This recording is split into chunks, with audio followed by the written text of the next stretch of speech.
I would love to see the men go in our schedule. It would probably benefit us because they would quickly realise how tough that is. They would be exhausted. They would absolutely not be able to play to their best ability, and that's what we're expected to do.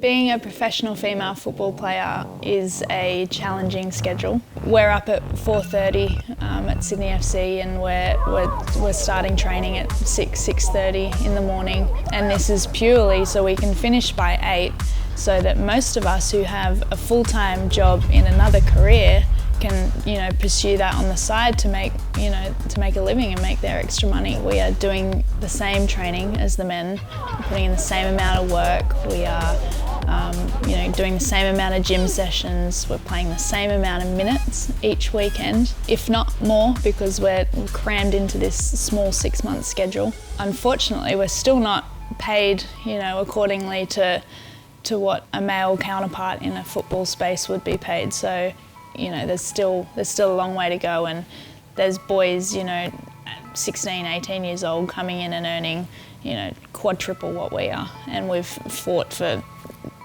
since the start of the A-League Women's to 10 years of fighting for this. So for this minimum wage, and it's still not what we deserve.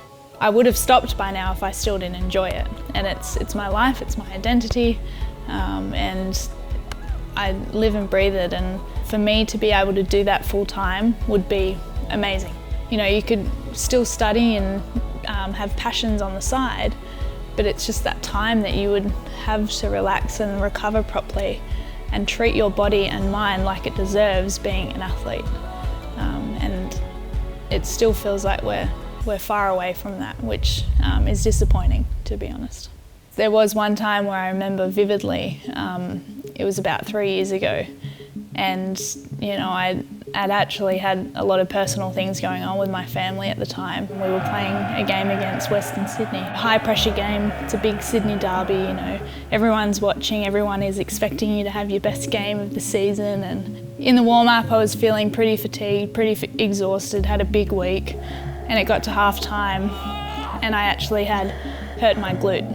And so this is the other thing, obviously as an athlete you get injuries as well, just to throw in the spanner, like you're not dealing with enough already. And we were down 3-0 at half time, and this is not good if you're down at 3-0 in a football match at half time. And I just remember sitting down on the physio bed at half time and I just bawled my eyes out.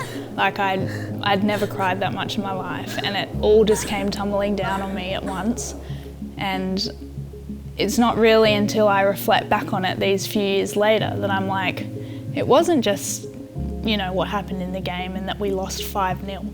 It was everything else that was going on in my life, and also just the pure exhaustion, the training loads, early starts, long days, and trying to maintain a full-time or part-time career outside of football too. And it was like everyone around, like I'm not really an emotional person that I show people, right? And it just all came down on me at that half time, and after the game I was still bawling my eyes out.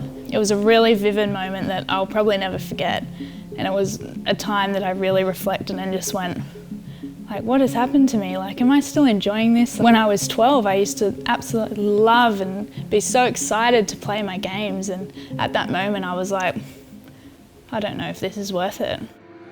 We're paid a minimum wage here currently in the A-League Women's of $16,500 for the 6 months. If we're only contracted 6 months of the year, there's no way we can earn a full-time salary, because when we're off that contract, we're not earning near as what we should or could be. Compared to other leagues where they're earning $40,000, $50,000 as their minimum, there's still a big jump from what we're earning. And it's funny, you kind of forget that there are men who are 18 years old coming in and they're earning $200,000 on their first year contract, right? So it's like, all this fight for, a minimum wage for females, but it's like there's still such a big gap to what the men are earning on their first contracts, and it's not fair. It's still not fair. So we have come a very long way, and credit to all the girls who had to, fight their way to even just get $100 a game and things like that. So they have paved the way for the current generation, but there's still so much we can improve on for the next generation.